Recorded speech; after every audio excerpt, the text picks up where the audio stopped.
del mundo. En los últimos días, una serie de acontecimientos inusuales registrados en Israel ha provocado preocupación, imágenes impactantes y una pregunta inevitable entre quienes conocen las antiguas profecías bíblicas. ¿Qué está ocurriendo realmente en Tierra Santa?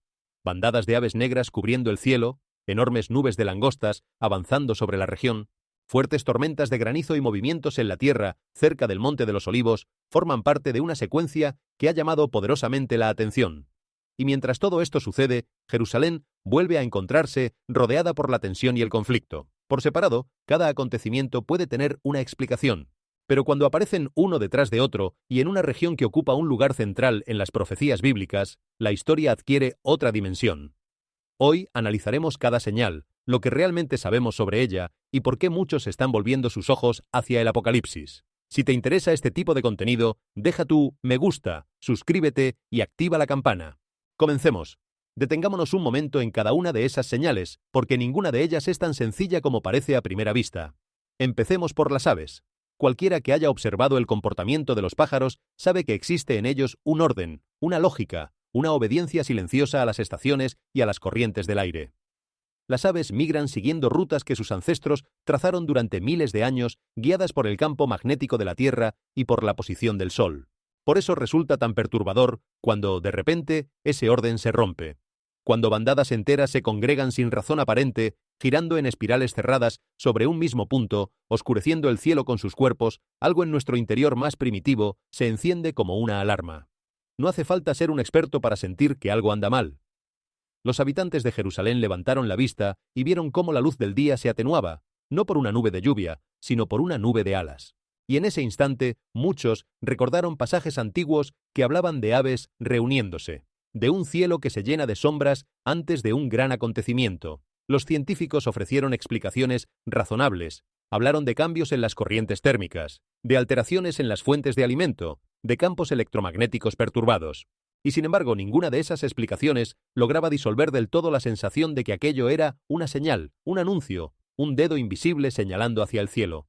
Y luego están las langostas, uno de los símbolos más antiguos y más temidos de toda la escritura. La langosta por sí sola es un insecto insignificante, casi frágil, pero cuando millones de ellas se unen, cuando la densidad de sus cuerpos supera cierto umbral misterioso, algo cambia en su misma naturaleza. Dejan de ser criaturas solitarias y se transforman en una sola voluntad devoradora, una marea viviente que avanza kilómetro tras kilómetro sin dejar nada verde a su paso. Los agricultores lo saben bien. Una nube de langostas puede borrar en cuestión de horas el trabajo de un año entero. Puede transformar un campo fértil y dorado en un desierto yermo y pardo antes del anochecer. Y por eso el libro del Éxodo eligió precisamente a la langosta como una de las grandes plagas. Porque no hay muro, ni cerca, ni ejército que pueda detener a un enjambre decidido. Cuando las tormentas de langostas barrieron la tierra en estos días, muchos sintieron que las páginas antiguas cobraban vida ante sus ojos, que aquello que habían leído como una historia lejana se materializaba de repente en la realidad presente. El granizo merece también su propia reflexión. Piensa por un momento en la extraña violencia de una tormenta de granizo. El agua, ese elemento que da la vida, que apaga la sed y hace florecer los campos, se transforma de pronto en un proyectil de hielo capaz de romper cristales, abollar el metal y herir a quien se atreva a permanecer a la intemperie. Es la misma sustancia, pero endurecida, armada, convertida en juicio. Hay algo profundamente simbólico en eso. Lo que debería ser bendición, desciende como castigo. Lo que debería ser suave, cae como piedra. Y quien haya visto un cielo ennegrecerse en pocos minutos, quien haya escuchado ese estruendo creciente sobre el techo, sabe que no existe sensación más humillante que la de estar completamente a merced de la fuerza que baja de lo alto. En esos momentos, todo el poder humano, toda la tecnología, todos los edificios de acero y de vidrio, no valen absolutamente nada frente a un puñado de hielo que cae del cielo. Y por último, el temblor de la tierra al pie del Monte de los Olivos. De todas las señales, quizá esta sea la más inquietante, porque golpea directamente el único fundamento en el que todos confiamos sin siquiera pensarlo. Caminamos, corremos, construimos y dormimos sobre la certeza absoluta de que el suelo bajo nuestros pies permanecerá firme. Es la promesa más básica de la existencia, tan básica que jamás nos detenemos a cuestionarla. Y cuando esa promesa se rompe, cuando la tierra misma comienza a estremecerse y a ondular como el agua, algo se quiebra dentro de nosotros que va mucho más allá del miedo físico. Es una sacudida existencial. Y que ese temblor persistente ocurriera justamente al pie del Monte de los Olivos, el mismo lugar donde, según los evangelios, Jesús pronunció sus advertencias sobre el fin de los tiempos, y el mismo lugar donde la tradición profética anuncia acontecimientos futuros de enorme peso, hizo que muchos geólogos y muchos creyentes, cada uno desde su propia perspectiva, dirigieran hacia allí toda su atención. Pero no se trata únicamente de Israel. Levanta la mirada y contempla el cuadro completo, el panorama global. El libro del Éxodo ya había advertido que la plaga de langostas cubriendo la faz de la tierra sería el comienzo de un juicio divino, la primera nota de una sinfonía terrible. Entonces, ¿qué nos están queriendo decir todas estas señales que se suceden a una velocidad vertiginosa? ¿Está la humanidad de pie, tambaleándose al borde mismo del acontecimiento más grande de toda la historia? Y aquí conviene ampliar la mirada más allá de Israel, porque lo verdaderamente asombroso de este momento es su carácter global. Durante siglos, los fenómenos extraños tendían a ser locales, aislados, separados por enormes distancias y por largos intervalos de tiempo. Una sequía en un continente, una plaga en otro, un terremoto en un tercero, cada uno viviendo en su propia burbuja, sin conexión aparente entre ellos. Pero algo ha cambiado en nuestra era. Por primera vez en la historia de la humanidad, podemos observar el planeta entero de un solo vistazo. Podemos ver, en tiempo real, lo que sucede en cada rincón de la Tierra. Y cuando reunimos todas esas piezas, cuando colocamos sobre un mismo mapa las inundaciones que arrasan unas regiones y las sequías que devastan otras, los incendios que consumen bosques enteros y las tormentas que rompen récords establecidos hace décadas, los enjambres de insectos que oscurecen los cielos y las enfermedades que saltan de un país a otro con una velocidad inédita, empezamos a percibir un patrón que las generaciones anteriores jamás pudieron contemplar. No porque estos fenómenos no existieran antes, sino porque nunca antes tuvimos la capacidad de verlos todos juntos, simultáneamente, formando parte de un mismo cuadro. Y ese cuadro para muchos resulta profundamente inquietante. Porque el libro del Éxodo no habla de una sola plaga, sino de una sucesión de plagas, una tras otra, cada una más intensa que la anterior, culminando en el acontecimiento definitivo. Y lo que caracterizaba a aquellas plagas no era solo su severidad, sino su ritmo, su encadenamiento, la sensación creciente de que algo se aproximaba a un punto de no retorno. La primera plaga, por sí sola, podría haberse explicado como un fenómeno natural. La segunda, quizá también. Pero cuando se sucedían una tras otra con una lógica implacable, se volvía imposible ignorar que había un propósito detrás de todo, una voluntad, un mensaje. Y esa es precisamente la sensación que muchos describen hoy al contemplar el estado del mundo. No es que un solo acontecimiento sea concluyente por sí mismo. Es la acumulación, la simultaneidad, la aceleración, lo que hace que hasta las personas más escépticas se detengan a preguntarse si acaso no estaremos presenciando algo más que una simple mala racha. Este contexto profundamente tenso es precisamente lo que explica la intensa reacción del público ante los comentarios más recientes del primer ministro israelí, Benjamín Netanyahu. En un discurso reciente, él afirmó que Israel entrará, tarde o temprano, en la era del Mesías, aunque tuvo el cuidado de añadir que ese momento no llegaría de forma inmediata. Sus palabras cayeron como una chispa sobre un terreno reseco. Si valoras la importancia y la profundidad de este tema, tómate un momento para dar tu like y suscribirte a nuestro canal. Así te mantendrás al día sobre los últimos acontecimientos y sobre los desarrollos espirituales que están sacudiendo al mundo. Y ahora, antes de desmenuzar la impactante declaración de Netanyahu sobre la llegada de la era mesiánica, vamos a explorar por qué la posibilidad de que el monte del templo sea atacado resulta tan decisiva, y cuál es la conexión oculta que une estos dos acontecimientos que parecen, a primera vista, tan distintos. El monte del templo es considerado el lugar más sagrado dentro del judaísmo, y al mismo tiempo uno de los sitios más venerados del Islam. Durante miles y miles de años, esta única colina se ha mantenido de pie en el centro absoluto de la historia, de la fe y del conflicto humano. Piénsalo bien, se han elevado más oraciones en dirección a este lugar que hacia casi cualquier otro punto del planeta. Muy pocos rincones de la Tierra concentran un significado espiritual tan grande para miles de millones de personas. Y esa es exactamente la razón por la que las imágenes recientes que salieron de Jerusalén captaron de inmediato la atención del mundo. Mientras las sirenas de alarma antiaérea resonaban por toda la ciudad, los videos que se compartían en Internet parecían mostrar proyectiles cruzando los cielos cerca de la ciudad vieja. Y a lo lejos, inconfundible, se alzaba esa cúpula dorada que ha definido el horizonte de Jerusalén durante siglos. Por unos instantes de tensión insoportable, personas de todos los rincones del planeta observaban con el corazón encogido, preguntándose hasta dónde podría acercarse el fuego a uno de los sitios religiosos más delicados de todo el mundo. Vivimos en una época en la que las imágenes viajan más rápido que nunca. Antes, cuando ocurría un acontecimiento importante en un rincón lejano del mundo, podían pasar días, semanas o incluso meses antes de que la noticia llegara a los demás continentes. Hoy, en cambio, un video grabado desde una azotea de Jerusalén puede recorrer el planeta entero en cuestión de segundos, apareciendo simultáneamente en millones de pantallas, en todos los idiomas, en cada país. Y eso transforma por completo la manera en que vivimos estos momentos. Ya no somos espectadores distantes que se enteran tarde de lo sucedido. Somos, de alguna manera, testigos en tiempo real, participantes de una experiencia colectiva que se despliega ante nuestros ojos mientras ocurre. Cuando las sirenas sonaron y las imágenes comenzaron a circular, millones de personas contuvieron el aliento al mismo tiempo, unidas por una misma inquietud, compartiendo una misma tensión a pesar de las enormes distancias que las separaban. Es un fenómeno nuevo en la historia humana, esta capacidad de sentir juntos, de temer juntos, de esperar juntos, y le otorga a acontecimientos como estos una dimensión que ninguna generación anterior conoció. Y hay algo más que conviene considerar.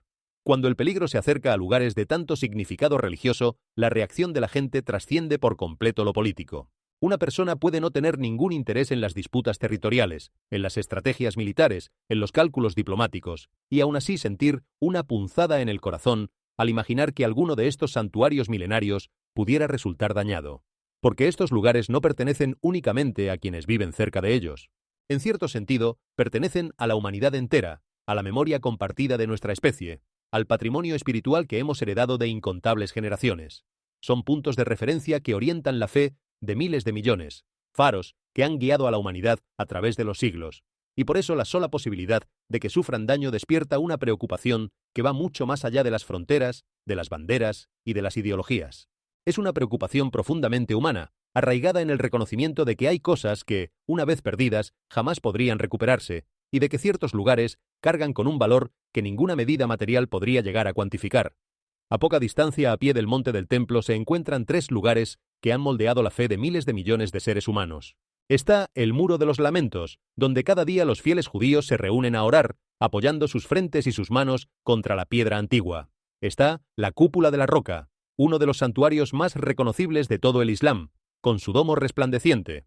Y a apenas unos pasos de allí se levanta la iglesia del Santo Sepulcro, donde muchos cristianos creen que Jesús fue crucificado, sepultado y resucitó al tercer día.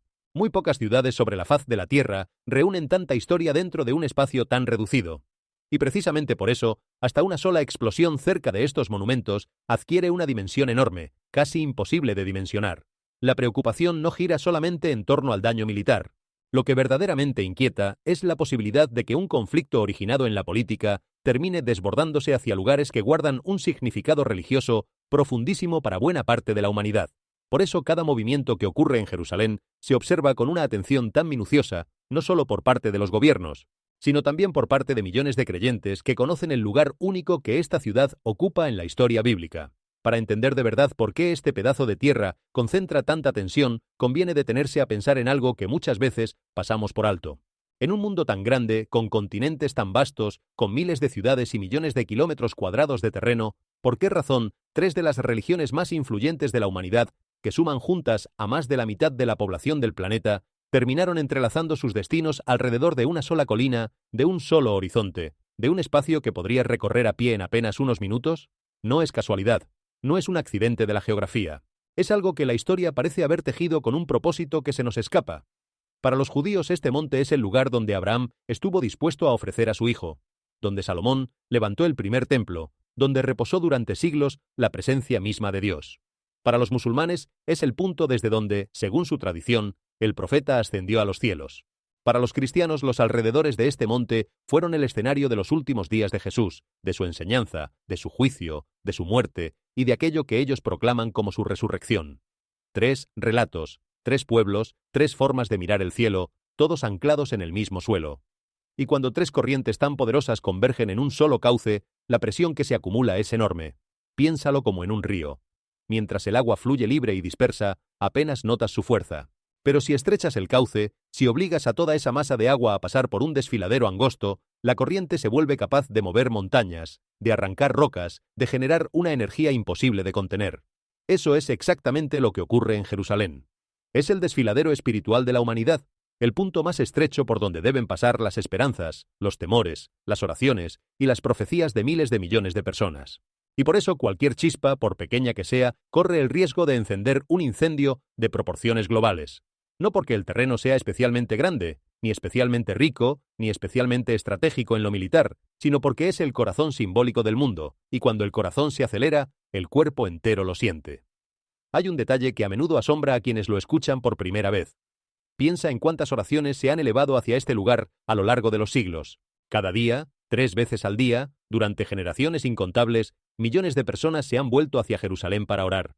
Multiplica eso por los siglos, por los milenios, y el número se vuelve sencillamente incomprensible. Es como si sobre este monte se hubiera acumulado una montaña invisible de anhelos humanos, una torre de plegarias que se eleva más alto que cualquier rascacielos jamás construido.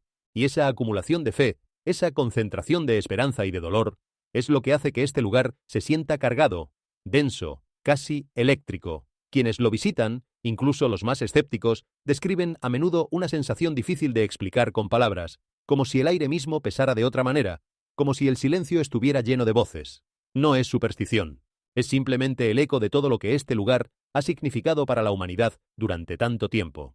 Según los evangelios, el propio Jesús caminó por los patios del templo que en su día se alzaba sobre este mismo monte. Enseñó a las multitudes justo aquí, respondió a las preguntas de sus discípulos justo aquí, y desde este mismo lugar pronunció palabras que, con el paso del tiempo, se convertirían en una de las profecías más asombrosas de todo el Nuevo Testamento. Jesús advirtió que el templo sería, un día, completamente derribado, una profecía que muchos consideran cumplida en el año 70 de nuestra era, cuando los ejércitos de Roma arrasaron Jerusalén hasta dejarla convertida en escombros. Hoy, aquel templo antiguo ya no existe. En su lugar se levantan la cúpula de la Roca y la mezquita de Al-Aqsa, dos de los monumentos más reconocibles de todo Oriente Medio. Durante siglos, esta colina ha seguido siendo uno de los pedazos de tierra más sensibles que existen en el planeta entero. Cada decisión política, cada hallazgo arqueológico y cada movimiento militar que la rodea atrae de inmediato la mirada del mundo. Y esa es precisamente la razón por la que los recientes impactos cerca de Jerusalén han provocado una inquietud tan honda. Cuando algo comienza a caer cerca de algunos de los lugares más sagrados de la tierra, el temor no se limita a una escalada militar. Muchos temen que acontecimientos como estos puedan encender algo muchísimo más grande, porque los conflictos en esta región no se alimentan únicamente de la política, sino también de la fe misma. Y esa posibilidad es la que mantiene a tantos observadores con la vista clavada en Jerusalén, cada vez con mayor inquietud. Vale la pena detenerse en aquella profecía que Jesús pronunció sobre el templo, porque encierra una lección que sigue resonando hasta hoy. Según el relato, sus propios discípulos se acercaron a él maravillados por la grandeza de las construcciones, señalando las piedras enormes, los muros imponentes, la magnificencia de aquella obra que parecía destinada a durar para siempre. Y en lugar de compartir su admiración, Jesús respondió con palabras que debieron helarles la sangre. Les dijo que no quedaría piedra sobre piedra, que todo aquello sería derribado. Imagina la escena. Un grupo de hombres contemplando el edificio más impresionante que conocían, el orgullo de toda su nación, el centro de su fe, y su maestro anunciándoles con calma que todo aquello caería. Debió parecerles una locura, una imposibilidad. Y sin embargo, apenas unas décadas después, en el año 70, los ejércitos romanos entraron en Jerusalén, incendiaron el templo y lo arrasaron hasta los cimientos. Las mismas piedras que los discípulos habían admirado fueron arrancadas una por una. La profecía, que en su momento sonó absurda, se cumplió con una precisión escalofriante. Y aquí está la lección que muchos extraen de aquel episodio. Lo que en un momento dado parece imposible, inamovible, eterno, puede desmoronarse en cuestión de días cuando llega el tiempo señalado. Los imperios que se creen invencibles caen. Las construcciones que se piensan indestructibles se convierten en polvo. Y las palabras antiguas, que muchos descartaron como fantasías de otra época, terminan revelándose como advertencias precisas. Por eso, cuando hoy contemplamos nuestro propio mundo, con toda su tecnología, con toda su aparente solidez, con sus economías y sus ejércitos y sus rascacielos, y escuchamos advertencias sobre lo que podría venir, quizá deberíamos recordar a aquellos discípulos frente al templo. Ellos también creían que lo que veían duraría para siempre. Ellos también encontraban difícil imaginar que algo tan grande pudiera caer. Y sin embargo, cayó. El hecho de que en el lugar donde antes se alzaba aquel templo, hoy se encuentren la cúpula de la Roca y la mezquita de Al-Aqsa, añade una capa más de complejidad y de tensión a toda la situación. Porque cualquier conversación sobre reconstruir un templo judío en ese mismo espacio choca de inmediato con la realidad de que ese espacio ya está ocupado por lugares profundamente sagrados para el Islam. No es un terreno vacío esperando a ser edificado, Es uno de los puntos de fricción religiosa más delicados y más peligrosos del planeta entero. Y por eso los expertos en geopolítica observan cada gesto, cada declaración, cada movimiento con una atención casi obsesiva. Saben que un solo paso en falso en ese lugar podría desencadenar consecuencias que se extenderían mucho más allá de las fronteras de Israel, alcanzando a naciones y a pueblos repartidos por todos los continentes. La historia ha demostrado, una y otra vez, que lo que sucede en esta pequeña colina jamás se queda en esta pequeña colina. En unas declaraciones traducidas hace poco, el primer ministro israelí Benjamín Netanyahu afirmó que Israel es hoy más fuerte que en cualquier otro momento de su historia moderna. Subrayó que la resiliencia de la nación se ha forjado a través de la determinación, de la perseverancia y de la fortaleza de sus alianzas estratégicas. Pero hubo una frase en particular que atrapó de inmediato la atención mundial. Netanyahu dijo que el pueblo judío entraría algún día en lo que él describió como la era mesiánica, aunque con mucho cuidado añadió que ese momento no llegaría de la noche a la mañana. En cuestión de horas, esos comentarios se propagaron a toda velocidad por las redes sociales, desatando un debate intensísimo. Algunos interpretaron sus palabras como una referencia directa a la venida del Mesías y a la posible reconstrucción del templo antiguo. Otros argumentaron que la propia traducción quizá había amplificado sin querer el verdadero sentido de lo que él pretendía transmitir. Poco después apareció una nota de la comunidad que sugería que Netanyahu probablemente se refería a la era mesiánica en su sentido judío más amplio, es decir, una edad futura de paz, de restauración y de plenitud, y no a la aparición literal del Mesías. Aún así, la discusión abrió preguntas que iban mucho más allá de la política. ¿Estaba Netanyahu hablando simplemente de manera simbólica sobre el futuro de Israel? ¿Estaba expresando una esperanza profundamente arraigada en la tradición judía y conectada con el monte del templo? ¿O acaso sus palabras rozaban algo mucho más profundo, algo que la profecía bíblica lleva siglos anticipando? Vale la pena reflexionar sobre por qué unas pocas palabras de un líder político pueden generar semejante conmoción a escala mundial. Al fin y al cabo, los políticos hablan constantemente, pronuncian miles de discursos, hacen innumerables declaraciones que se olvidan al día siguiente. ¿Qué tiene de especial una frase sobre la era mesiánica? La respuesta está en el contexto, en el momento y en el lugar. Cuando un líder de cualquier otro país habla de un futuro de prosperidad o de grandeza nacional, sus palabras se interpretan como lo que son, retórica política habitual.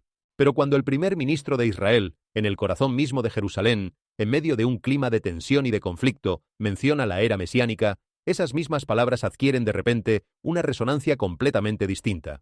Porque en ese lugar, en ese contexto, la línea que separa la política de la profecía se vuelve borrosa, casi inexistente. Cada palabra carga con el peso de milenios de expectativa. Cada frase se lee a través del filtro de textos antiguos que millones de personas consideran sagrados. Y por eso algo que en otro lugar habría pasado desapercibido, en Jerusalén se convierte en un acontecimiento que da la vuelta al mundo en cuestión de horas. Es importante además reconocer con honestidad la complejidad de las traducciones y de las interpretaciones. El concepto de la era mesiánica no significa exactamente lo mismo en la tradición judía que en la cristiana. Y ni siquiera dentro de cada una de estas tradiciones existe un consenso absoluto. En el pensamiento judío, la era mesiánica se entiende a menudo como un futuro tiempo de paz universal, de justicia, de restauración, en el que las naciones dejarán de aprender el arte de la guerra y la humanidad conocerá por fin la armonía. No necesariamente implica un solo instante dramático, sino más bien una transformación profunda del mundo. En la perspectiva cristiana, en cambio, el concepto suele vincularse más directamente con acontecimientos específicos, con el regreso de una figura central y con una secuencia de sucesos anunciados en el Nuevo Testamento. Estas diferencias no son menores. Explican por qué las mismas palabras pueden interpretarse de maneras tan distintas según quien las escuche. Y explican también por qué la comunidad que analizó las declaraciones sugirió con prudencia que probablemente se referían a ese sentido más amplio y esperanzador, y no a un anuncio de sucesos inminentes. Reconocer esta ambigüedad no debilita la reflexión, al contrario, la enriquece, porque nos recuerda que en temas de tanta profundidad conviene siempre acercarse con humildad, evitando las conclusiones apresuradas y respetando la enorme diversidad de creencias que confluyen alrededor de estos asuntos. Y sin embargo, más allá de los debates sobre traducciones y matices, permanece un hecho innegable, y es la fascinación perdurable que estos temas ejercen sobre el corazón humano. ¿Por qué, generación tras generación, siglo tras siglo, la humanidad sigue volviendo la mirada hacia estas preguntas sobre el fin, sobre la redención, sobre un futuro de plenitud? Quizá porque en lo más hondo de nuestro ser existe una intuición, difícil de explicar, pero imposible de erradicar, de que la historia se dirige hacia alguna parte, de que no todo es azar y caos, de que hay un sentido que se despliega a través del tiempo. Esa intuición atraviesa culturas, épocas y credos. Y por eso, cuando alguien en una posición de tanta relevancia como la de un jefe de gobierno toca esa fibra, aunque sea de pasada, aunque sea de manera ambigua, despierta en millones de personas ese anhelo profundo y antiguo de saber hacia dónde se encamina finalmente todo. En la creencia judía, el Mesías todavía no ha llegado, y la reconstrucción del templo se ha asociado durante mucho tiempo con la esperanza de una redención futura. Para los cristianos, en cambio, este mismo asunto suele entenderse a través de un lente profético muy distinto. Muchos creen que la aparición de un templo futuro estaría estrechamente ligada a la secuencia de acontecimientos del fin de los tiempos descrita a lo largo del Nuevo Testamento. Por eso, cada vez que los líderes mundiales empiezan a hablar de la era mesiánica, del templo o del futuro de Jerusalén, esas palabras atraen de forma natural una atención enorme de parte de los creyentes de todo el planeta. Ya sea que los comentarios de Netanyahu hayan sido malinterpretados, traducidos de manera imperfecta o simplemente sacados de su contexto original, lo cierto es que han vuelto a encender las conversaciones sobre la profecía, la historia y el destino de uno de los pedazos de tierra más disputados que existen sobre la Tierra. Y sin embargo, en medio de toda esta especulación, un hecho importante permanece intacto. Por ahora no se está construyendo ningún tercer templo, y el Monte del Templo continúa siendo uno de los lugares más delicados del mundo, tanto en lo político como en lo religioso. Pero la pregunta sigue flotando en el aire. A medida que los líderes empiezan a hablar de la era mesiánica y de las antiguas profecías asociadas a Jerusalén, ¿se trata acaso de meros anuncios políticos? ¿O podríamos estar presenciando los primeros capítulos de algo mucho más vasto que aún está por llegar? Detente aquí un momento y respira, porque lo que voy a contarte a continuación necesita toda tu atención. Si has estado siguiendo, aunque sea en silencio, los movimientos convulsos del mundo en estos últimos meses, ya te habrás dado cuenta de algo que resulta difícil de negar. Los rumores de guerra han dejado de ser una simple especulación de analistas nerviosos. Las llamas del conflicto se han encendido de verdad, y su resplandor arrastra ahora hacia el mismo torbellino a Israel, a Estados Unidos, a Irán y a otras muchas naciones, empujándolas hacia una confrontación feroz que la humanidad se ha esforzado por evitar durante décadas enteras. Los días de paz parecen escurrirse entre los dedos hora tras hora, como arena que ninguna mano logra retener. Y justo en medio de este conflicto que no deja de escalar, ocurrió un fenómeno extraño, casi inexplicable, que atrajo la mirada del mundo entero. Esta vez no vino de luces misteriosas suspendidas en el cielo nocturno, sino que brotó del corazón mismo de una tormenta desatada. Entre nubes grises que giraban y hervían en el aire, cargadas de una furia contenida, una tormenta repentina se formó sobre territorio israelí. Sin previo aviso, sin la más mínima advertencia, piedras de granizo de tamaño descomunal comenzaron a desplomarse sin descanso, golpeando los techos, los vehículos y las calles con una fuerza que recordaba a pequeñas detonaciones. Muchas personas salieron corriendo a la calle, atónitas, con el teléfono en la mano, para registrar aquel instante en el que el cielo rugió y el granizo cayó sobre la tierra como una lluvia de proyectiles helados. Lo que volvió ese momento todavía más estremecedor fue la inquietante coincidencia del momento en que sucedió. Justo cuando la atmósfera de guerra estaba más tensa que nunca, cuando el aire mismo parecía cargado de electricidad, el cielo desató aquella granizada aterradora. En los videos que circularon por Internet, los espectadores se estremecieron ante una escena que parecía a la vez simbólica y amenazante. Detrás del granizo furioso que devastaba el suelo, largas estelas de humo trazadas por los proyectiles seguían cruzando el firmamento de un extremo a otro. La última vez que un fenómeno semejante había ocurrido, un conflicto de gran escala había estallado poco después. Pero ahora las cosas habían sido llevadas a un nivel de peligro completamente nuevo, a un umbral que pocos se habrían atrevido a imaginar. Reflexionemos un momento sobre lo que significa vivir en una época en la que los rumores de guerra se convierten en realidad. Durante generaciones, buena parte de la humanidad creció bajo la promesa de que las grandes guerras eran cosa del pasado, que la civilización había aprendido sus lecciones, que el comercio, la diplomacia y la interdependencia entre las naciones harían impensable un conflicto de gran escala. Nos acostumbramos a una relativa estabilidad, a la idea de que, pese a las tensiones ocasionales, el mundo había encontrado la manera de mantener a raya sus peores impulsos. Y sin embargo, la historia tiene una manera cruel de recordarnos que esa estabilidad es siempre más frágil de lo que creemos. Las certezas de una generación se convierten en las ilusiones perdidas de la siguiente. Y de repente palabras que parecían pertenecer a los libros de historia, palabras como movilización, escalada, conflicto regional, vuelven a llenar los titulares. Y una inquietud que muchos creían enterrada resurge con fuerza en el corazón de millones de personas.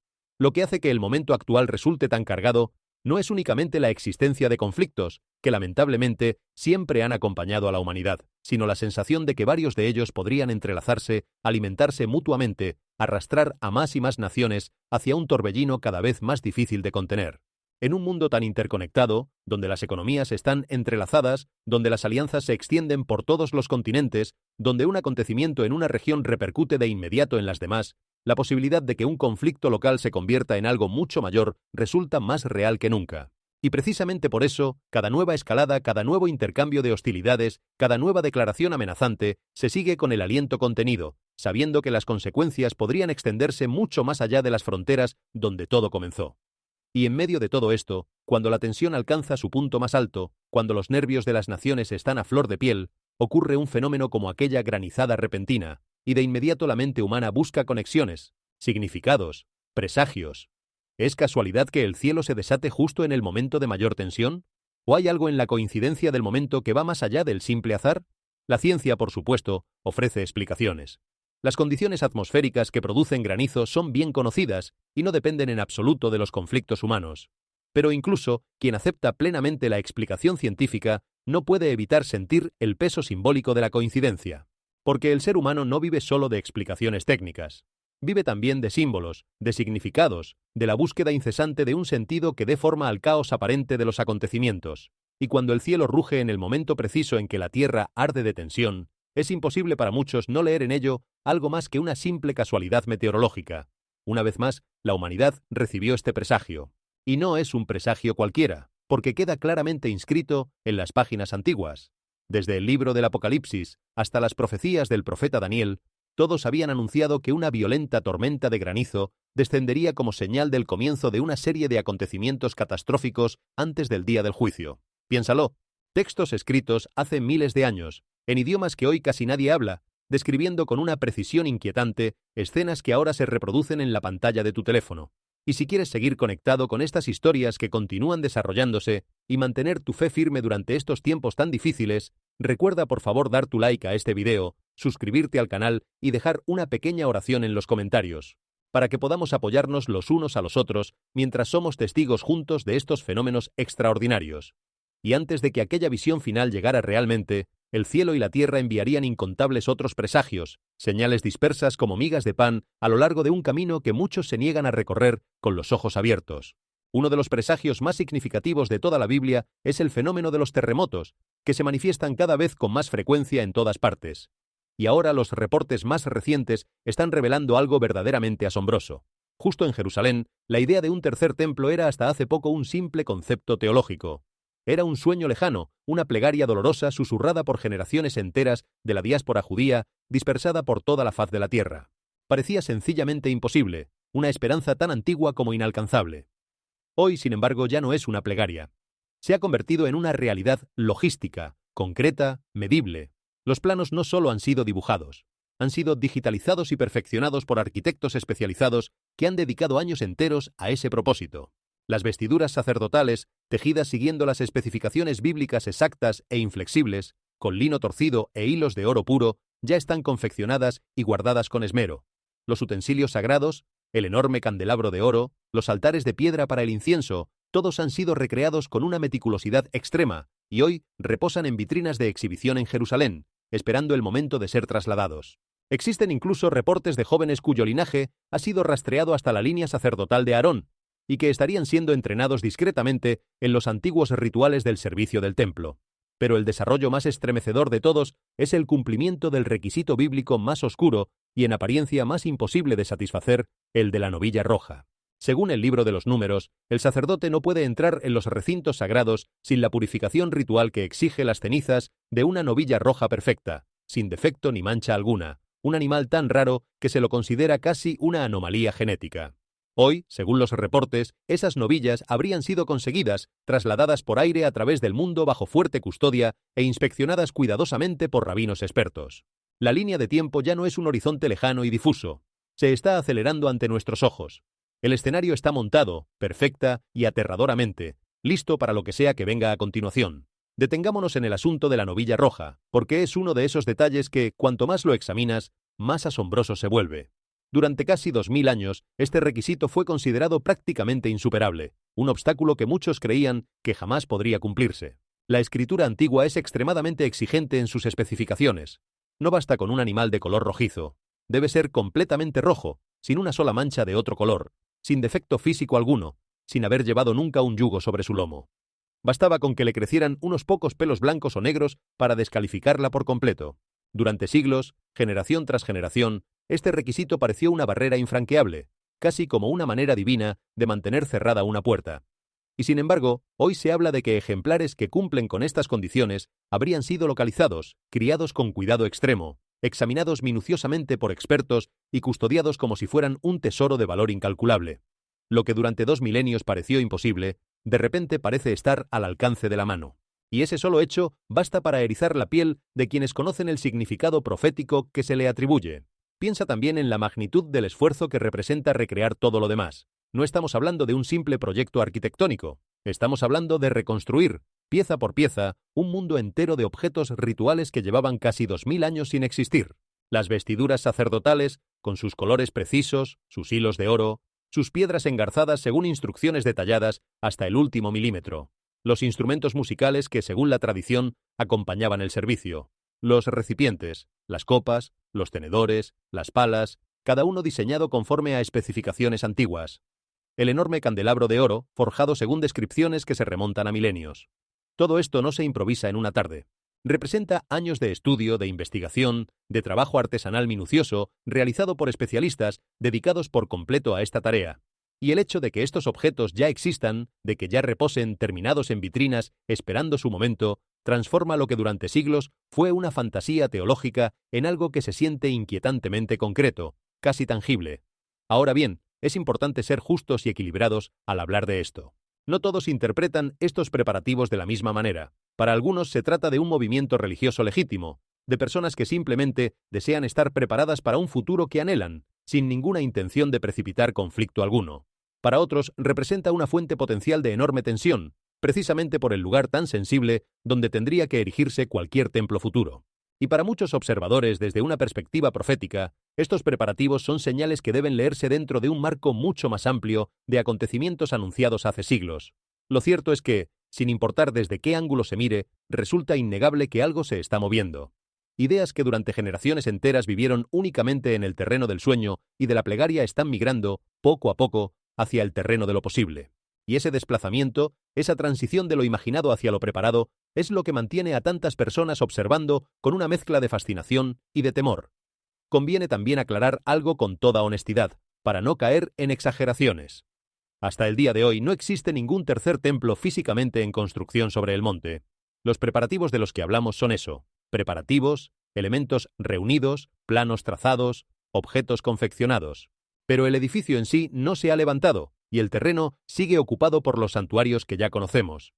Es fundamental mantener esta distinción, porque en un tema tan cargado de emoción resulta fácil confundir la preparación con la ejecución, el deseo con la realidad. Y sin embargo, incluso reconociendo esto, la sola existencia de todos estos preparativos plantea preguntas que no pueden ignorarse. Porque a lo largo de la historia, cuando los elementos de un acontecimiento comienzan a reunirse uno por uno, suele ser cuestión de tiempo antes de que ese acontecimiento encuentre la manera de manifestarse. ¿Y por qué debería importarle todo esto al resto del mundo, a alguien que quizá vive a miles de kilómetros de Jerusalén y que jamás ha pisado esa tierra? Porque según la escatología bíblica, es decir, el estudio de las cosas del fin, la construcción del tercer templo no es un símbolo de paz global, es, para muchos intérpretes, el detonante definitivo e innegable de la secuencia del fin de los tiempos. Es el disparador profético que pone en marcha la cuenta regresiva final. El propio Jesús advirtió en el capítulo 24 de Mateo sobre la abominación de la desolación, un momento en el que un poder oscuro y engañoso se alzará en el lugar santo. El apóstol Pablo escribió en su segunda carta a los tesalonicenses que el hombre de iniquidad terminaría por sentarse en el templo de Dios, proclamándose a sí mismo como Dios. Ninguna de estas dos inquietantes profecías puede cumplirse sin un templo físico erigido en Jerusalén. El mundo aplaudirá su construcción como un triunfo de la paz entre las religiones y como una restauración histórica. Pero la profecía advierte que se trata de la trampa definitiva, envuelta en el ropaje más hermoso. Hay algo profundamente inquietante en esa idea de que el mayor engaño podría presentarse no como algo horrible, sino como algo aparentemente maravilloso. Estamos acostumbrados a imaginar el mal como algo evidente, repulsivo, fácil de identificar. Pensamos que sabríamos reconocerlo de inmediato, que ninguna persona sensata caería en sus redes. Pero la tradición profética advierte precisamente lo contrario. Advierte que el engaño más peligroso es aquel que viene disfrazado de bien, que se presenta con el rostro de la paz, de la unidad, de la reconciliación, de todo aquello que la humanidad más anhela. Piénsalo. ¿Qué mejor manera de engañar a un mundo cansado de guerras que ofreciéndole paz? ¿Qué mejor manera de seducir a una humanidad dividida que prometiéndole unidad? El engaño que se anuncia no llega con amenazas, sino con promesas. No genera rechazo, sino aplauso. Y por eso resulta tan difícil de discernir, porque apela a nuestros deseos más nobles, a nuestras esperanzas más legítimas, y las utiliza como cebo. Esta advertencia contiene una lección que va mucho más allá de cualquier discusión sobre acontecimientos futuros. Nos enseña a desconfiar de las soluciones demasiado fáciles, de las promesas demasiado perfectas, de los líderes que aseguran tener la respuesta definitiva a todos los problemas de la humanidad. La historia está llena de ejemplos de movimientos que comenzaron prometiendo el paraíso y terminaron construyendo el infierno. Empezaron con palabras hermosas, con ideales elevados, con multitudes que los aclamaban, y sin embargo, escondían en su interior una semilla de destrucción.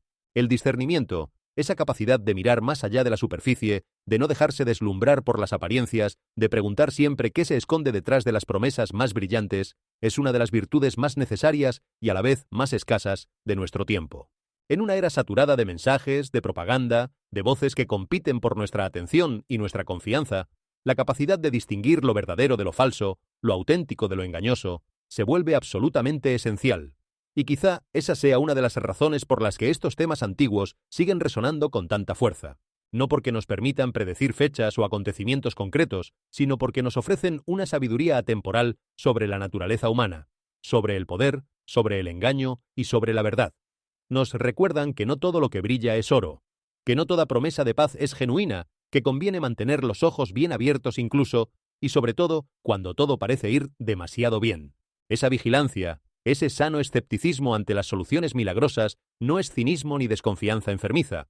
Es sabiduría, es la prudencia de quien ha aprendido, a través de la historia y de la experiencia, que las mayores caídas suelen venir precedidas de las mayores ilusiones. Cuando tomas la realidad geopolítica de estos preparativos del templo y la colocas directamente al lado del clima extremo, del río Éufrates que se seca, de los cielos teñidos de rojo, de los animales que se comportan de manera extraña y de la tierra que tiembla con violencia, el marco del desastre se vuelve imposible de ignorar. Estos no son acontecimientos separados, piezas sueltas de un rompecabezas caótico. El mundo físico parece estar reaccionando a una cuenta regresiva espiritual. Las piezas del enigma cósmico no solo están cayendo en su lugar, están encajando unas con otras de manera rápida, forzada, casi con un chasquido audible. Y la imagen que van formando resulta profundamente perturbadora. Hay una manera de mirar el mundo que consiste en ver cada acontecimiento como algo aislado, desconectado de todo lo demás. Bajo esa mirada, una tormenta es solo una tormenta, un terremoto es solo un terremoto, un conflicto es solo un conflicto, y no existe hilo alguno que los una. Es una manera cómoda de ver las cosas, porque nos permite archivar cada suceso por separado, procesarlo y olvidarlo, sin que la acumulación llegue a inquietarnos. Pero existe otra manera de mirar, una manera que consiste en levantar la vista por encima de los acontecimientos individuales y preguntarse si acaso no formarán parte de un patrón más amplio, de un cuadro más grande que solo se revela cuando se contemplan todas las piezas a la vez. Y es precisamente esa segunda mirada la que tantas personas están adoptando en nuestro tiempo. No porque cada suceso por separado sea extraordinario, sino porque la convergencia de todos ellos, su simultaneidad, su ritmo creciente, comienza a dibujar una figura que resulta difícil de descartar como mera casualidad. Piensa en cómo funciona un rompecabezas. Cuando tienes en las manos una sola pieza, apenas puedes adivinar qué representa. Un fragmento de color, una línea sin sentido aparente, una forma irregular que no te dice nada. Y así, pieza por pieza, el conjunto permanece indescifrable durante mucho tiempo. Pero llega un momento después de haber colocado suficientes piezas en que de repente la imagen emerge, se revela, se vuelve reconocible. Ya no necesitas colocar todas las piezas para saber qué muestra el cuadro. Basta con haber ensamblado las suficientes para que tu mente complete el resto. Y hay quienes sienten que eso es precisamente lo que está ocurriendo ahora con los acontecimientos del mundo, que durante mucho tiempo las piezas parecieron dispersas, inconexas, imposibles de relacionar, pero que a medida que se acumulan, a medida que encajan unas con otras, la imagen que forman empieza a resultar reconocible, y esa imagen coincide, de manera inquietante, con descripciones escritas hace miles de años. Ahora bien, la mente humana tiene una tendencia natural a buscar patrones, incluso donde no los hay. Es una capacidad que nos ha servido enormemente a lo largo de la evolución, pero que también puede engañarnos, haciéndonos ver conexiones que en realidad son producto de la casualidad. Un observador prudente debe tener esto presente y no precipitarse a concluir que todo lo que sucede forma parte de un plan predeterminado. Y sin embargo, reconocer esta tendencia no elimina por completo la inquietud, porque hay una diferencia entre ver rostros en las nubes y percibir una convergencia genuina de múltiples factores independientes. La sabiduría consiste en mantener ambas cosas en tensión, en no caer ni en la credulidad que ve señales en todo, ni en el escepticismo que se niega a ver lo que tiene delante. Consiste en observar con atención, con humildad, con la mente abierta, pero también con juicio crítico, permitiendo que la realidad hable por sí misma sin forzarla a confirmar nuestras expectativas ni obligándola a callar cuando incomoda. Pero la superficie del monte del templo no es todo lo que hay. Para comprender de verdad a Jerusalén como un organismo profético vivo, no basta con mirar únicamente lo que se está construyendo sobre el suelo. Debes prestar oído a lo que resuena por debajo. La ciudad no es solamente un escenario para la política humana. Es una entidad antigua que respira, que contiene el aliento a la espera de un clímax que fue escrito antes de la fundación del mundo. Bajo el pavimento reseco por el sol y fuertemente custodiado del monte del templo, se extiende un vasto mundo subterráneo, un laberinto de túneles sin luz, de cisternas olvidadas y de cámaras ocultas selladas durante milenios. Allá abajo el aire es espeso, cargado con el peso de los siglos. El agua gotea a través de la piedra caliza como un latido lento y pesado. Y es aquí, en el lecho de roca frío y silencioso del monte Moría, donde permanece dormido el misterio más profundo del mundo antiguo, el Arca de la Alianza. Durante siglos los historiadores seculares han debatido sobre su destino, afirmando que fue saqueada por los ejércitos babilonios o fundida por su oro. Pero los textos rabínicos antiguos y los susurros profundos de la arqueología cuentan una historia muchísimo más estremecedora. Ellos dicen que el arca nunca fue capturada, que fue enterrada de forma intencional. Anticipando la caída del primer templo, los sacerdotes habrían activado un mecanismo divino de emergencia. Descendieron el arca hacia una bóveda secreta, preparada especialmente para ese fin, una cámara supuestamente diseñada por el propio rey Salomón, construida en lo profundo del lecho de roca precisamente para aquel día catastrófico. Y allí habría permanecido desde entonces, en una oscuridad absoluta, intacta, sin ser tocada por mano humana alguna, sin emitir sonido, y actuando sin embargo como el silencioso centro de gravedad espiritual de todo el planeta, esperando el tiempo señalado. Y es aquí donde el fenómeno de las capas de símbolos alcanza su profundidad más asombrosa y a la vez más aterradora. Todo lo que está ocurriendo ahora mismo es una convergencia violenta entre el pasado remoto y el futuro inminente, como dos ríos caudalosos que se precipitan hacia el mismo punto de encuentro. En los últimos años, exploradores y arqueólogos que sondean las grietas profundas y sofocantes bajo la ciudad antigua, lugares donde la luz del sol no ha penetrado en 3000 años, han reportado algo increíblemente extraño y a la vez profundamente poético.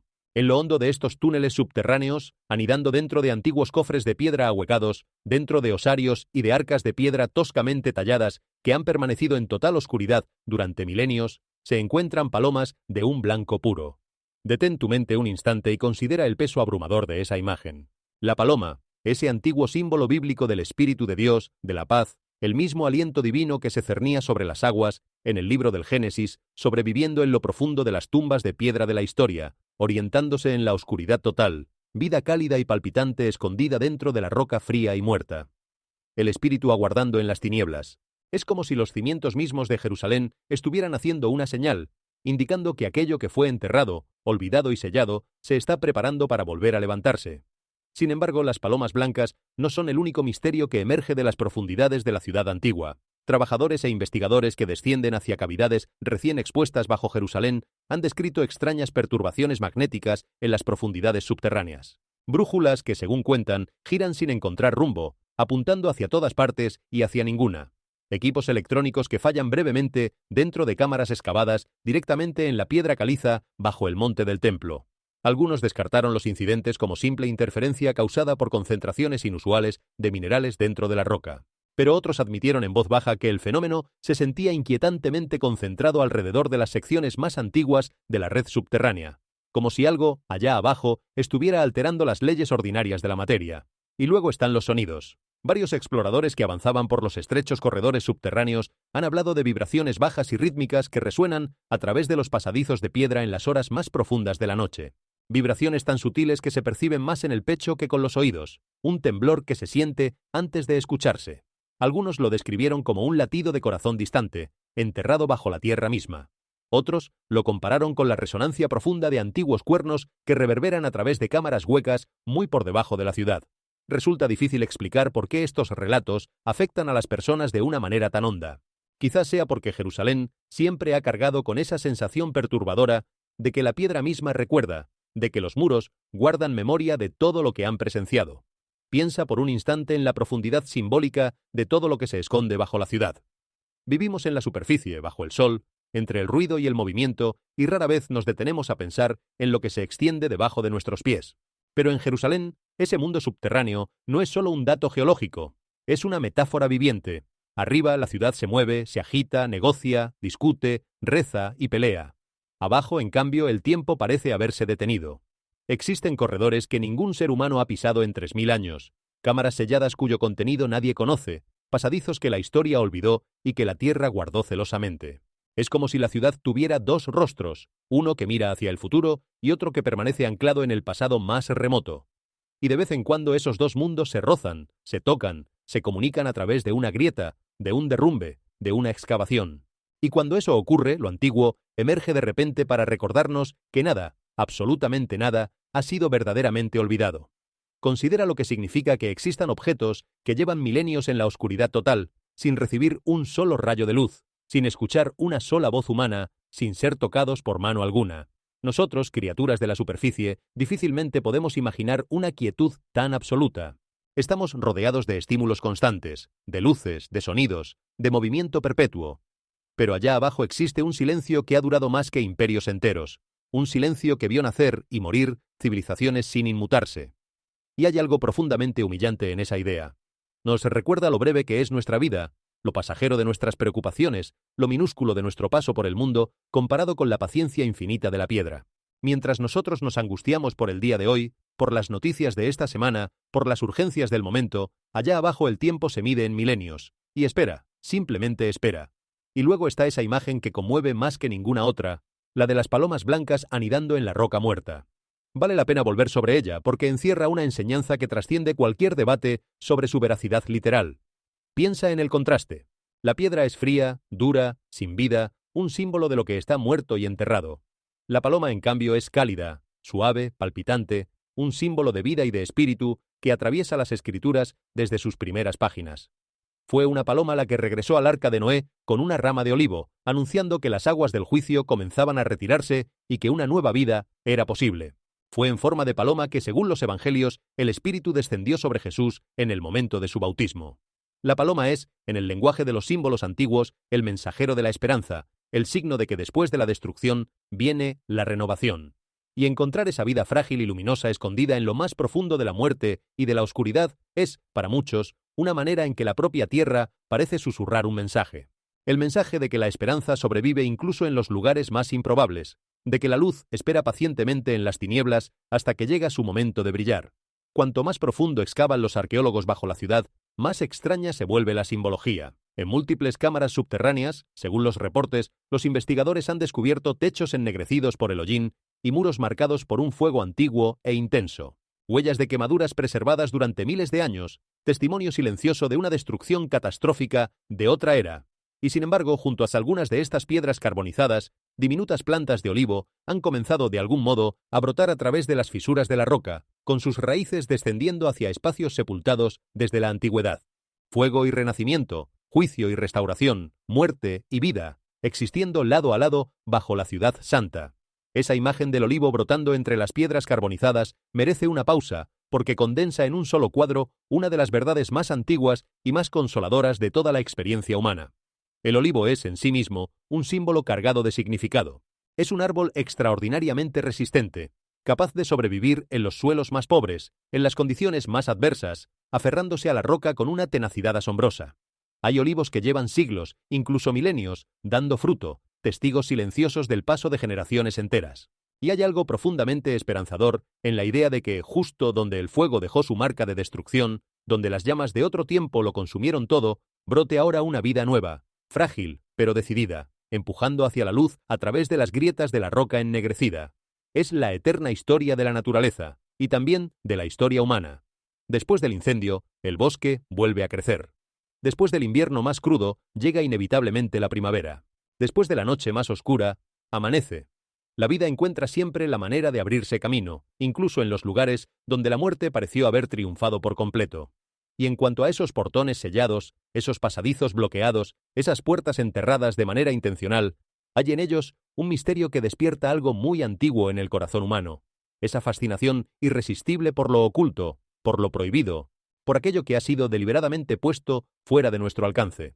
Desde la infancia, la sola idea de una puerta cerrada, de una habitación a la que no podemos entrar, de un cofre que no debemos abrir, ejerce sobre nosotros una atracción magnética. ¿Qué habrá al otro lado? ¿Por qué lo cerraron? ¿Qué quisieron proteger o de qué quisieron protegernos? Estas preguntas nos acompañan desde los relatos más antiguos de la humanidad, y quizá por eso las historias de cámaras selladas bajo Jerusalén nos cautivan de una manera tan particular. Nos hablan de secretos que el tiempo ha guardado celosamente, de conocimientos que quizá se perdieron, de tesoros que quizá aún esperan. Y hay una sabiduría en esa cautela con la que fueron sellados, en la idea de que no todo lo que puede ser descubierto debe ser descubierto, de que algunas cosas requieren un respeto, una preparación, una madurez que quizá nuestra época impaciente todavía no posee. Y quizá lo más estremecedor de todo sean los reportes susurrados en torno a portones sellados y pasadizos bloqueados ocultos bajo el propio monte, entradas antiguas rellenadas con piedra hace siglos, corredores que no llevan a ningún lugar visible, puertas enterradas de forma intencional, como si aquello que se encontraba más allá de ellas jamás debiera ser perturbado antes de un tiempo señalado. Algunas tradiciones afirman que estos senderos ocultos conducen hacia cámaras conectadas con los utensilios perdidos del primer templo. Otros creen que protegen secretos demasiado sagrados para que el mundo moderno los descubra con imprudencia. Pero sin importar lo que verdaderamente yazca bajo Jerusalén, una realidad se está volviendo imposible de ignorar. Cuanto más profundo mira la humanidad debajo de la ciudad, más parece que el mundo antiguo le devuelve la mirada. Pero, ¿traído de vuelta? ¿Hacia qué luz? En los tiempos bíblicos, el santuario interior, el lugar santísimo, no era iluminado por velas, ni por antorchas, ni por la luz del sol. Era iluminado únicamente por la Shekinah, la manifestación física, cegadora y localizada de la gloria de Dios. No era un resplandor suave y agradable, era un fuego santo y consumidor, una presencia tan densa, tan pesada, que la palabra hebrea kabod significa literalmente peso, un peso ante el cual los hombres mortales no podían mantenerse en pie sin sentirse aplastados por su pureza.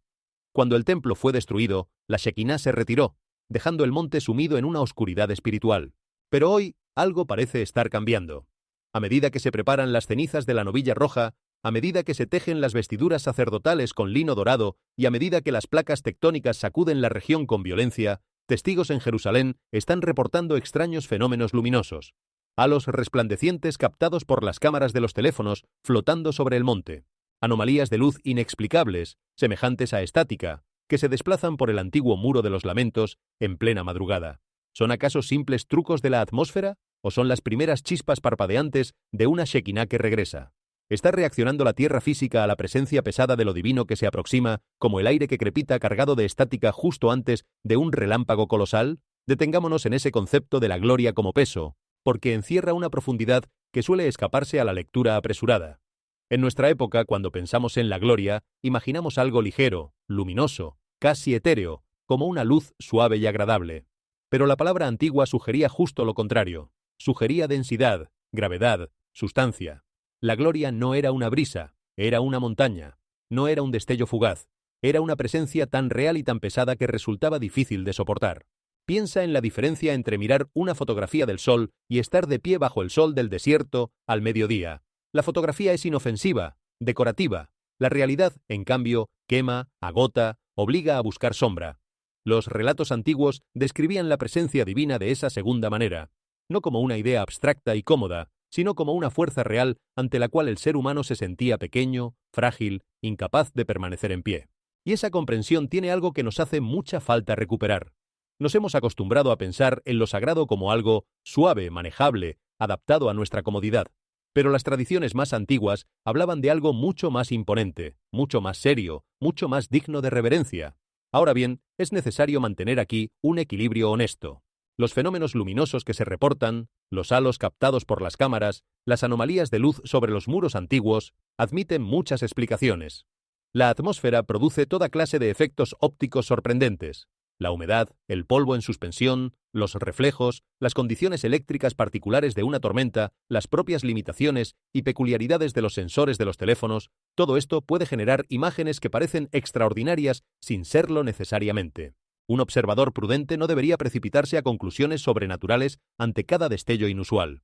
Y sin embargo, más allá de la explicación técnica de cada caso particular, hay algo innegable en el fenómeno más amplio, y es la manera en que estos sucesos captan la imaginación colectiva, la forma en que despiertan en tanta gente una sensación de que algo se mueve por debajo de la superficie visible del mundo. Sea cual sea la causa física de cada luz, el hecho de que millones de personas se sientan conmovidas, expectantes, atentas a estas señales, es en sí mismo un fenómeno digno de reflexión.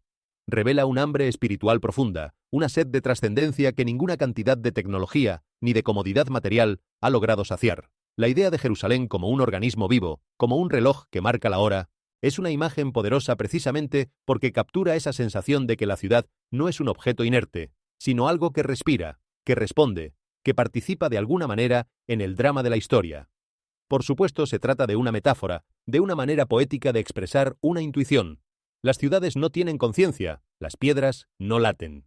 Pero hay verdades que solo pueden expresarse a través de la metáfora, verdades que se escaparían por completo si intentáramos reducirlas a datos fríos y a explicaciones técnicas. Y la verdad que esta imagen intenta capturar es la siguiente: que en Jerusalén, más que en ningún otro lugar del planeta, lo material y lo espiritual, lo político y lo profético, lo antiguo y lo presente, se entrelazan de una manera tan densa que resulta imposible separarlos por completo. Que lo que sucede en sus calles nunca es solo lo que parece en la superficie. Que cada acontecimiento arrastra consigo el peso de milenios de significado. Y esa densidad, esa sobrecarga de sentido, es lo que hace que hasta el observador más frío sienta, al contemplar esta ciudad, que está mirando algo más que una simple aglomeración de edificios y de personas. Esto es lo que queremos decir cuando hablamos de un organismo profético vivo. Jerusalén no es solamente una ciudad, es un reloj, y sus manecillas están marcando la medianoche. Los cielos de un rojo herido gritando desde lo alto, el clima global colapsando y agrietando el mundo a su alrededor, las novillas rojas de pie sobre la superficie, el arca enterrada esperando en las profundidades, y la paloma blanca agitándose dentro de la piedra. Nada está aislado, cada elemento se superpone perfectamente sobre el otro, creando una red densa e ineludible de cumplimiento profético. Lo físico, lo político, lo histórico y lo espiritual se están fusionando con violencia en una sola realidad, masiva e inevitable. Las piedras antiguas de Jerusalén están despertando, las cámaras subterráneas están resonando, el escenario ya no solo se está montando, el telón está comenzando a levantarse. Durante décadas, la civilización moderna ha crecido de una forma peligrosamente arrogante, construyendo una imponente e invisible torre de Babel hecha de silicio, de datos y de puro orgullo humano. La humanidad ha ido empujando a Dios no solo hacia los márgenes de la sociedad, sino directamente fuera de la conversación, tratando lo divino como un mito obsoleto, una reliquia frágil de un pasado ignorante. Depositamos nuestra fe absoluta e incuestionable en la Trinidad de la era moderna, la ciencia, la tecnología y el progreso humano. Nos convencimos a nosotros mismos de que éramos los amos definitivos de nuestro propio universo. Cartografiamos el genoma humano, dividimos el átomo, extendimos la mano hacia el vacío helado del espacio y construimos inteligencias artificiales que imitan a la perfección nuestras propias voces. Creímos de verdad que, si tan solo reuníamos suficientes datos, si escribíamos algoritmos lo bastante complejos y avanzábamos nuestras capacidades médicas, podríamos conquistar la naturaleza misma. Pensamos que podríamos engañar a la muerte, diseñar nuestra propia utopía y tal vez, con el tiempo, convertirnos nosotros mismos en dioses. Pero en nuestra carrera frenética y cegadora por elevar la mente humana, abandonamos por completo el alma humana. A medida que nos volvíamos más inteligentes, nuestro mundo se volvía sustancialmente más oscuro. La moral se volvió fluida, enteramente relativa, cambiando de forma imprudente con el viento de las tendencias culturales. La verdad se volvió profundamente subjetiva, reducida a una preferencia personal en lugar de un ancla eterna e inquebrantable. Entramos en una era en la que la violencia extrema se transformó en entretenimiento digital sin fin, donde lo sagrado era abiertamente ridiculizado en los escenarios del mundo y lo profano era celebrado con un aplauso ensordecedor. Construimos una sociedad que posee más conocimiento, más conectividad instantánea y más asombroso poder tecnológico que cualquier otra generación en toda la historia acumulada del mundo. Y sin embargo, la humanidad se siente espiritualmente más vacía, más fría y más profundamente aislada que nunca antes. Estamos mirando fijamente pantallas resplandecientes en habitaciones a oscuras, desesperados por una conexión auténtica, mientras nos ahogamos en un vacío espiritual inmenso y aterrador. Cambiamos lo eterno por lo temporal, y ahora lo temporal está empezando a derrumbarse entre nuestras manos.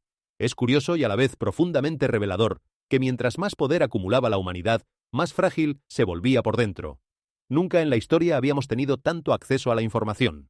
Con un pequeño dispositivo en el bolsillo, cualquier persona puede consultar en segundos el conocimiento acumulado de siglos enteros, comunicarse al instante con alguien al otro lado del planeta, acceder a bibliotecas que antes estaban reservadas para unos pocos privilegiados.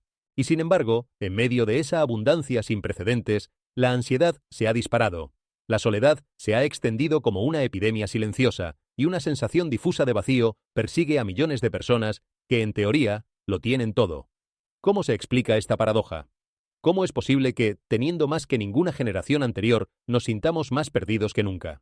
Quizá la respuesta sea incómoda. Quizá el problema nunca fue la falta de conocimiento, sino la falta de sentido. Quizá el ser humano no fue diseñado para vivir de datos y de estímulos, sino de propósito y de trascendencia. Y al abandonar esa dimensión más profunda de la existencia, quedó a la deriva en medio de toda su riqueza material. Piensa en la Torre de Babel, ese antiguo relato que tantas veces se lee como una simple historia de otros tiempos. Los hombres de aquella época decidieron construir una torre que llegara hasta el cielo, no para honrar a algo más grande que ellos, sino para hacerse un nombre, para demostrar su propio poder, para alcanzar por sus propias fuerzas lo que antes solo se atribuía a lo divino. Era un monumento al orgullo humano, una declaración de independencia respecto de cualquier autoridad superior. Y ahora observa nuestro propio tiempo. ¿No estamos acaso construyendo nuestras propias torres? Torres de tecnología, de conocimiento, de ambición, levantadas ladrillo a ladrillo con la convicción de que ya no necesitamos nada por encima de nosotros, de que podemos ser los dueños absolutos de nuestro destino. Perseguimos la inmortalidad a través de la medicina, la omnisciencia a través de las máquinas, la creación misma de la vida a través de la ciencia. Y en cada uno de esos esfuerzos late el mismo impulso antiguo, el deseo de ocupar el lugar que durante milenios reservamos para lo sagrado. La pregunta que la historia de Babel deja flotando es inquietante. ¿Qué sucede cuando una civilización entera decide que ya no necesita a nada ni a nadie por encima de sí misma? ¿Qué pasa cuando el orgullo alcanza su punto más alto? Y no se trata de condenar el conocimiento en sí mismo, ni el progreso, ni el legítimo deseo humano de comprender el universo y de mejorar la vida. Esas son cosas buenas, dignas, hermosas. El problema no está en construir. El problema está en construir olvidando por completo por qué y para quién construimos. El problema está en llenar el mundo de maravillas mientras vaciamos el alma de significado. Una casa puede tener los cimientos más sólidos, las paredes más resistentes, la tecnología más avanzada, y aún así, si nadie la habita con amor, si dentro de ella reina el frío y la indiferencia, no es un hogar, es solo una estructura vacía. Y eso, quizá, es lo que le ha ocurrido a buena parte de nuestra civilización. Hemos construido una casa magnífica, pero hemos olvidado cómo habitarla. Hemos ganado el mundo entero, como dice la antigua advertencia, mientras corríamos el riesgo de perder aquello que verdaderamente importa. Y ahora la Tierra misma parece fundamentalmente inestable. Es como si el mundo físico ya no pudiera soportar el peso espiritual abrumador de nuestra rebelión. Los cimientos supuestamente indestructibles en los que confiábamos para mantenernos a salvo, los patrones climáticos estables y predecibles, la robusta economía global, el delicado orden geopolítico y diplomático, se están agrietando y sacudiendo con violencia bajo nuestros pies. Esta es precisamente la razón por la que hasta las personas más firmemente no religiosas, los ateos y los agnósticos, están empezando a admitir que el mundo se siente aterradoramente diferente en este momento. Hay una pesadez palpable en el aire, una electricidad estática de fatalidad inminente que eriza los vellos de la nuca. Se siente como si la humanidad estuviera caminando a ciegas, en un trance colectivo, hacia el borde dentado de un precipicio oscuro y colosal, sin comprender del todo lo que aguarda en el fondo. La cómoda ilusión del control humano ha sido violentamente destrozada. En lo más profundo, por debajo de las capas de debates políticos, de racionalizaciones científicas y de distracciones de las redes sociales, hasta el escéptico más endurecido percibe una verdad moral aterradora. La humanidad no puede continuar para siempre en su trayectoria actual. El universo no es un accidente caótico, es un tejido moral diseñado. Una civilización no puede rebelarse continuamente contra el orden natural, derramar sangre inocente, redefinir los límites de la creación y burlarse con audacia de lo divino sin cosechar, tarde o temprano, el torbellino. Las antiguas leyes de sembrar y cosechar no son únicamente agrícolas, son cósmicas. Cuando siembras el viento de la rebelión, cosechas el huracán del juicio. La Tierra simplemente está respondiendo a la descomposición espiritual de sus habitantes.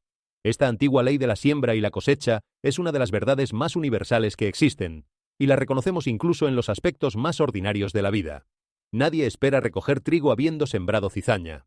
Nadie se sorprende de cosechar amargura tras haber sembrado rencor, ni de recoger soledad tras haber sembrado egoísmo. Las acciones tienen consecuencias, las decisiones tienen frutos, y aunque a veces esos frutos tarden en madurar, tarde o temprano llegan. Es una ley que opera en el terreno de lo personal, pero también en el de lo colectivo. Las sociedades, igual que los individuos, cosechan aquello que siembran. Una civilización que siembra división recoge conflicto. Una que siembra codicia recoge desigualdad y resentimiento. Una que siembra desprecio por la vida y por lo sagrado recoge tarde o temprano un vacío que ninguna riqueza material logra llenar. No hay en esto ningún misterio oscuro, sino una lógica profunda y coherente que atraviesa toda la existencia. Y hay algo esperanzador escondido en esta misma ley, aunque a primera vista parezca solo una advertencia. Porque si es verdad que cosechamos lo que sembramos, entonces también es verdad que está en nuestras manos comenzar a sembrar algo distinto. La ley de la siembra no es solo una amenaza, es también una promesa. Nos dice que cada semilla de bondad, de justicia, de compasión, de reconciliación que plantemos hoy dará su fruto a su tiempo.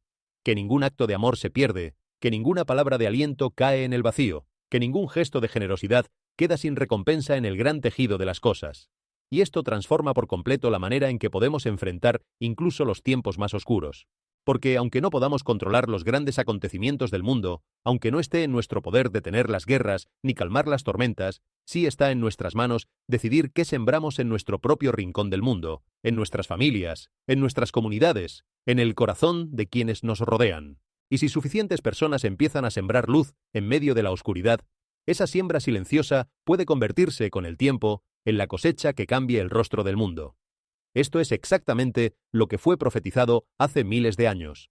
En el Evangelio de Mateo capítulo 24, Jesús se sentó en el Monte de los Olivos, la misma montaña de Jerusalén que actualmente registra una actividad sísmica sin precedentes, y advirtió a sus discípulos sobre cómo se vería el fin de esta era. Él no describió un final repentino y sin anuncio previo como un interruptor de luz que simplemente se apaga. Describió una secuencia de acontecimientos altamente específica y en constante escalada. Los llamó dolores de parto. Hambrunas que dejan morir de hambre a continentes enteros, terremotos que fracturan el suelo en lugares diversos e inesperados, pestilencias que paralizan naciones modernas, guerras que desgarran las fronteras y rumores de guerras que mantienen al planeta en un estado de pánico perpetuo. ¿Qué caracteriza a los dolores de parto? No comienzan con su máxima intensidad y no se detienen una vez que han empezado. Aumentan en frecuencia, aumentan en intensidad. Las contracciones se acercan cada vez más entre sí, superponiéndose, acumulándose, hasta que el dolor se vuelve insoportable. Una inundación aquí, un incendio allá, una pandemia, una guerra, un cielo enrojecido, un suelo que tiembla. Ya no están separados por décadas, están ocurriendo simultáneamente. Y una vez que estas contracciones proféticas comienzan, no pueden ser detenidas por ninguna intervención humana, por ninguna política de gobierno, ni por ningún avance científico, hasta que el acontecimiento culminante se haya completado por entero. La imagen de los dolores de parto es, en realidad, una de las más brillantes y a la vez más consoladoras de toda la Escritura, y merece que nos detengamos en ella con calma. Cualquier madre que haya dado a luz reconoce de inmediato la sabiduría que encierra esta comparación. El parto es doloroso, sí, a veces terriblemente doloroso. Es una experiencia que sacude el cuerpo entero, que exige todo, que en su punto más intenso puede parecer insoportable. Pero, y aquí está lo esencial, el dolor del parto no es el dolor de la muerte, es el dolor de la vida que lucha por abrirse camino. No es un dolor sin sentido ni sin destino, es un dolor que apunta hacia algo, que anuncia una llegada, que precede a un nacimiento. Y por eso, cuando Jesús eligió esta imagen para describir el fin de la era, no estaba pintando únicamente un cuadro de terror, estaba diciendo algo mucho más profundo. Estaba diciendo que todo este sufrimiento, todas estas señales, todas estas convulsiones del mundo, no son el final de la historia, sino los preludios de un nuevo comienzo, que detrás del dolor hay un propósito, que la oscuridad más densa suele preceder al amanecer más luminoso. Fíjate también en la lógica del ritmo. Cuando comienza el trabajo de parto, las primeras contracciones son leves, espaciadas, casi tolerables. Puede pasar mucho tiempo entre una y otra, pero a medida que se acerca el momento, algo cambia. Las contracciones se vuelven más frecuentes, más intensas, más cercanas entre sí. El intervalo de descanso se acorta. Lo que antes ocurría cada media hora empieza a ocurrir cada pocos minutos y luego cada pocos segundos, hasta que ya no hay pausa. hasta que todo se convierte en una sola oleada continua. Cualquiera que conozca este proceso sabe leer las señales. Cuando las contracciones se aceleran, cuando se acercan, cuando se superponen, todos entienden que el nacimiento está por llegar. Y esa es exactamente la clave de la profecía.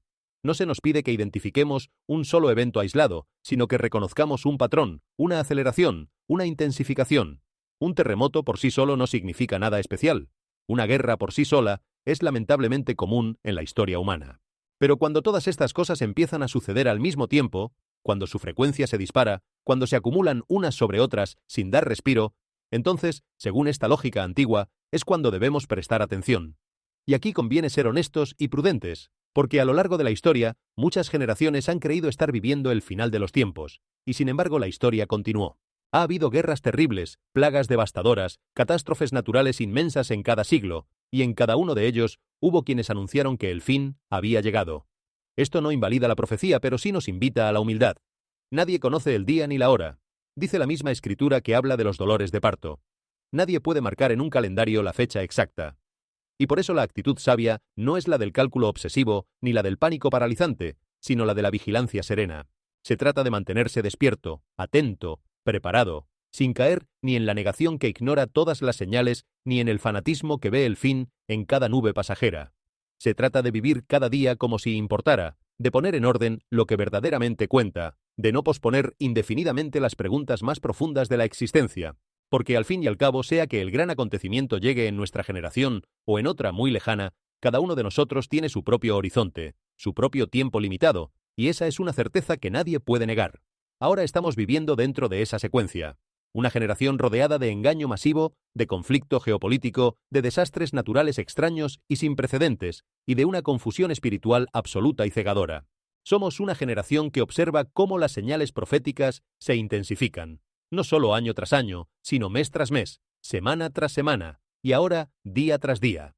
¿Podría ser esta, verdaderamente, aquella generación específica de la que hablaron los antiguos? Es una pregunta que ha acompañado a la humanidad durante mucho tiempo, y conviene abordarla con honestidad y con equilibrio. Cada generación, al enfrentarse a sus propias crisis, ha tenido la tentación de creerse la última, la definitiva, la protagonista del capítulo final de la historia. Y en cierto sentido, esa tentación es comprensible. Cuando el sufrimiento golpea de cerca, cuando el mundo parece desmoronarse alrededor, resulta natural sentir que se está viviendo algo único, sin precedentes, culminante. Sin embargo, la historia ha seguido su curso una y otra vez, y las generaciones que se creyeron finales se convirtieron con el tiempo en un eslabón más de la larga cadena. Esto no significa que las preocupaciones sean infundadas ni que las señales carezcan de significado. Significa más bien que conviene sostener esta pregunta con humildad, sin la arrogancia de creer que poseemos certezas que, según las propias tradiciones que citamos, están reservadas al misterio. Y sin embargo, hay algo que distingue a nuestra época de todas las anteriores, algo que ninguna generación previa pudo experimentar de la misma manera. Nunca antes la humanidad había estado tan interconectada, tan capaz de ver simultáneamente lo que ocurre en cada rincón del planeta. Nunca antes habíamos tenido el poder de destruirnos a nosotros mismos a semejante escala, ni de alterar el clima, ni de manipular la vida misma en sus fundamentos.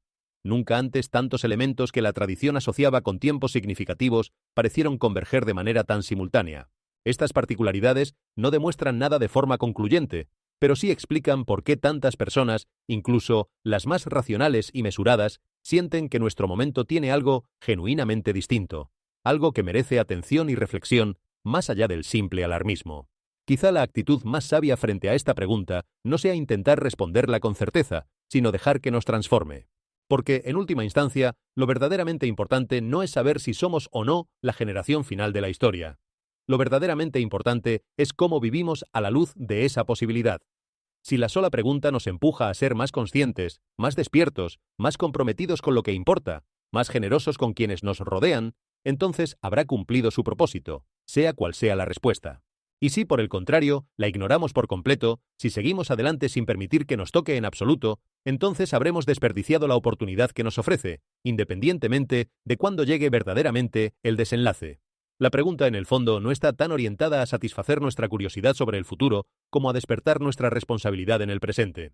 Esta noche, para millones de personas que miran fijamente sus pantallas, observando cómo los cielos sobre Oriente Medio se tiñen de carmesí y los ríos se secan, la posibilidad ya no se siente como una teoría de conspiración marginal. Ya no se siente como un debate teológico distante y académico reservado para los eruditos. Se siente como una realidad inminente, ineludible y aterradora que se precipita sobre nosotros. Quizá estas no sean tragedias aisladas causadas por un clima roto o por una mala política. Quizá sean las últimas y definitivas advertencias para un mundo dormido. Un mundo que está a punto de ser despertado con violencia. Y sin embargo, dentro de esta vasta, aterradora e interconectada cosmología del juicio, hay algo más que flota justo debajo de la superficie. Si observas con la suficiente atención, más allá del humo y de la tierra que se sacude, descubrirás un pulso profundo, casi desesperado, de gracia. Es un error ver las señales apocalípticas como si fueran únicamente un derramamiento de ira divina. Si examinamos las escrituras antiguas, las advertencias dadas por Dios nunca fueron diseñadas simplemente para aterrorizar a las personas hasta someterlas. Los profetas declaran una y otra vez que Dios no se complace en la destrucción del malvado. Él es un padre, no un tirano. Cuando un padre ve a su hijo caminando a ciegas hacia el borde de un acantilado, no susurra, grita, interrumpe. Hace lo que sea necesario para romper el trance del niño. Las señales que estamos presenciando, la tierra que se sacude, los mares que rugen, los cielos heridos y sangrantes sobre Jerusalén, son exactamente eso. Son un despertador divino. Son las luces rojas parpadeantes al borde de un puente derrumbado. No son el desastre en sí mismo. Son la misión de rescate desplegada justo antes del colapso final. Los desastres poseen un poder único e innegable. Tienen la capacidad de despojar con violencia la gruesa ilusión del control humano. En tiempos ordinarios quedamos profundamente, casi incurablemente hipnotizados por nuestras rutinas. Somos una generación adormecida por las trivialidades. Estamos distraídos por el desplazamiento infinito y sin sentido de las redes sociales, por la búsqueda agotadora del dinero, por el teatro amargo de la política global y por los deseos superficiales y pasajeros. Hemos construido fortalezas psicológicas de concreto, de acero y de datos digitales, convenciéndonos de que somos intocables. Nos convencemos de que el mañana es un derecho garantizado y no un regalo frágil. Creemos que nuestras cuentas bancarias diversificadas pueden salvarnos, que nuestra avanzada infraestructura médica puede curarnos y que nuestros gobiernos electos pueden protegernos de los antiguos decretos del universo. Vivimos nuestras vidas en un estado de anestesia espiritual. Es curioso cómo el ser humano puede acostumbrarse a casi cualquier cosa. Podemos vivir rodeados de milagros cotidianos y dejar de verlos por completo. El sol que sale cada mañana, el aire que respiramos sin pensarlo, el corazón que late millones de veces sin que le prestemos la más mínima atención, la existencia misma, tan improbable, tan asombrosa, se convierten para nosotros en un simple telón de fondo que ignoramos por completo. Damos por sentado lo extraordinario y nos obsesionamos con lo trivial. Nos preocupamos por cosas que dentro de un año habremos olvidado, mientras ignoramos las preguntas que realmente determinan el sentido de nuestra existencia. Y esa capacidad de adormecernos, de anestesiarnos ante lo esencial, es a la vez un don y una maldición. Un don porque nos permite funcionar sin quedar paralizados por el peso de la realidad. Una maldición porque nos hace pasar por la vida como sonámbulos, presentes de cuerpo pero ausentes de espíritu, vivos técnicamente pero dormidos en lo más profundo. Piensa en cuántas veces has conducido por una ruta conocida y al llegar a tu destino has sido incapaz de recordar el trayecto. Lo hiciste todo de manera automática, sin conciencia, sin presencia. Tu cuerpo estaba allí, pero tu mente vagaba en otro lugar. Y así, en cierto sentido, transcurre buena parte de la vida para muchas personas, en piloto automático, repitiendo rutinas, cumpliendo obligaciones, avanzando sin detenerse jamás a preguntarse hacia dónde. Los días se convierten en semanas, las semanas en años, y de pronto una parte enorme de la existencia ha pasado sin que apenas la hayamos habitado de verdad. Este es quizá uno de los grandes dramas silenciosos de nuestra época, no la falta de tiempo, sino la falta de presencia. No la escasez de días, sino la ausencia con que los vivimos. Y las sacudidas, las crisis, las señales, tienen precisamente el poder de romper ese trance, de devolvernos de golpe al presente, de recordarnos que estamos vivos y que la vida es breve y preciosa. Y aquí radica una de las grandes ironías de la condición humana. A menudo necesitamos perder algo, o estar a punto de perderlo, para valorarlo verdaderamente. La salud se aprecia en la enfermedad, la libertad en el encierro, la compañía en la soledad, la vida en la cercanía de la muerte. Es como si nuestra capacidad de valorar estuviera atada a nuestra capacidad de perder, como si solo pudiéramos ver la luz plenamente cuando la amenaza de la oscuridad se hace presente. Por eso las épocas de crisis, a pesar de todo su dolor, encierran también una oportunidad singular. Nos ofrecen la posibilidad de despertar, de reevaluar, de reordenar nuestras prioridades antes de que sea demasiado tarde. Nos invitan a preguntarnos qué es lo que verdaderamente importa, a quién queremos tener cerca, cómo queremos vivir el tiempo que se nos ha concedido. Y quienes aprovechan esa oportunidad, quienes permiten que la sacudida los despierte en lugar de simplemente asustarlos, suelen descubrir que del otro lado del miedo puede haber una vida más verdadera, más plena, más consciente de lo que jamás habían imaginado. Pero de repente el cielo se tiñe de un rojo antinatural. El suelo bajo nuestros pies, el símbolo universal mismo de la estabilidad y del fundamento, comienza a rodar y a fracturarse con violencia. Un río caudaloso se seca hasta convertirse en polvo. Una plaga microscópica barre el planeta, encerrando a miles de millones dentro de sus hogares. Y en un instante, el pesado velo de terciopelo de la arrogancia moderna se rasga justo por la mitad. En ese momento aterrador y hermoso de claridad, la anestesia se disipa. El poderoso, el político, el famoso y el escéptico se dan cuenta de repente, todos, de la misma verdad exacta. La filosofía moderna no ofrece consuelo alguno cuando la tierra se abre. Las personas recuerdan lo increíblemente pequeñas, lo asombrosamente frágiles y lo total y completamente impotentes que en realidad son frente a las fuerzas de la creación. No hay ateos en un avión que se precipita y no hay escépticos cuando las montañas empiezan a temblar. Esta frase, aunque suene provocadora, encierra una observación profunda sobre la naturaleza humana.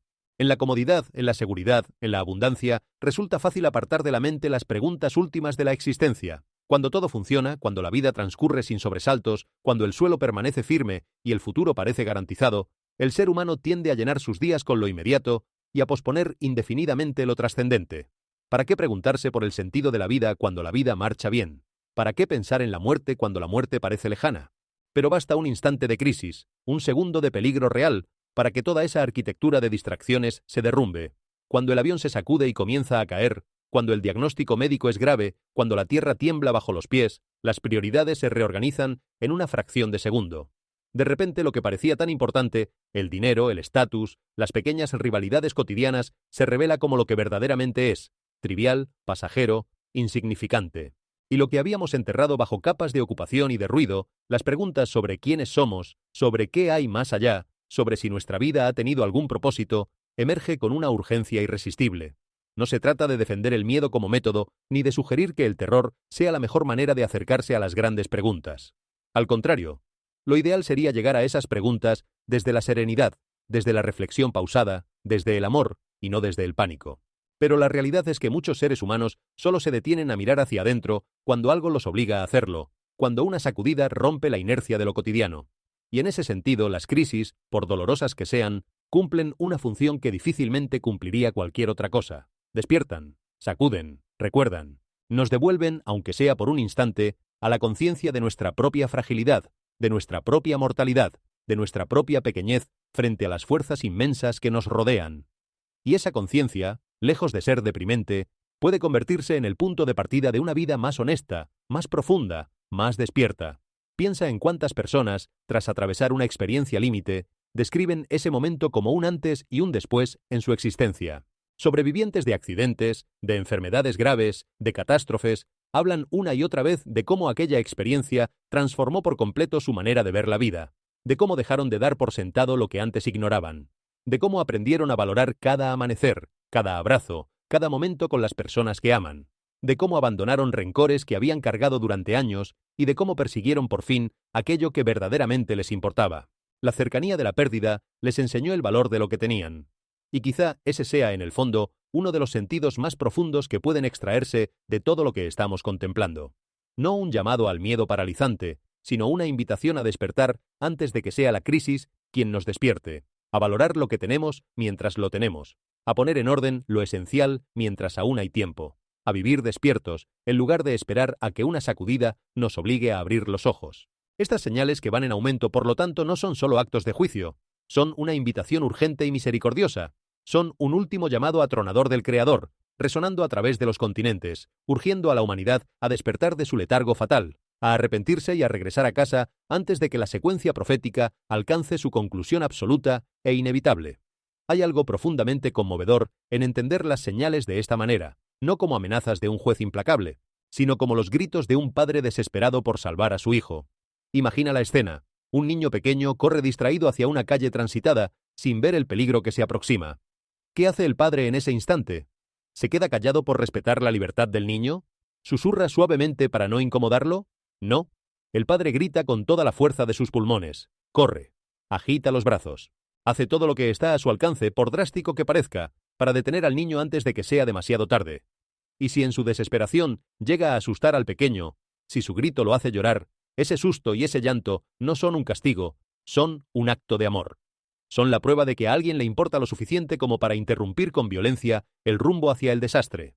Vistas bajo esta luz, las señales dejan de ser aterradoras para convertirse en algo casi tierno, casi esperanzador. Son la evidencia de que la historia no está abandonada a su suerte, de que hay una voz que todavía llama, de que la puerta todavía no se ha cerrado. Y es que existe una diferencia enorme entre una advertencia y una sentencia. Una sentencia es definitiva, irrevocable, no admite cambio. Una advertencia, en cambio, siempre lleva implícita una posibilidad, la posibilidad de reaccionar, de corregir el rumbo, de evitar aquello que se anuncia. Cuando el médico advierte a un paciente que su estilo de vida lo está conduciendo hacia la enfermedad, no lo hace para condenarlo, sino para darle la oportunidad de cambiar mientras aún hay tiempo. Cuando las autoridades advierten sobre una tormenta que se aproxima, no lo hacen para infundir terror, sino para que la gente busque refugio y se ponga a salvo. La advertencia, por su propia naturaleza, es un acto de misericordia. Presupone que todavía hay tiempo, que todavía hay esperanza, que el desenlace todavía no está escrito en piedra, y quizá esa sea la manera más sana y más verdadera de interpretar todo lo que estamos presenciando. No como el anuncio de un final inevitable ante el cual solo cabe la resignación, sino como una llamada urgente a despertar mientras la ventana todavía permanece abierta. Piensa en cuántas veces en la vida ignoramos las advertencias, no por maldad, sino por simple costumbre, por comodidad, por esa extraña capacidad humana de acostumbrarnos a todo. La primera vez que suena una alarma, saltamos. La segunda vez, nos inquietamos.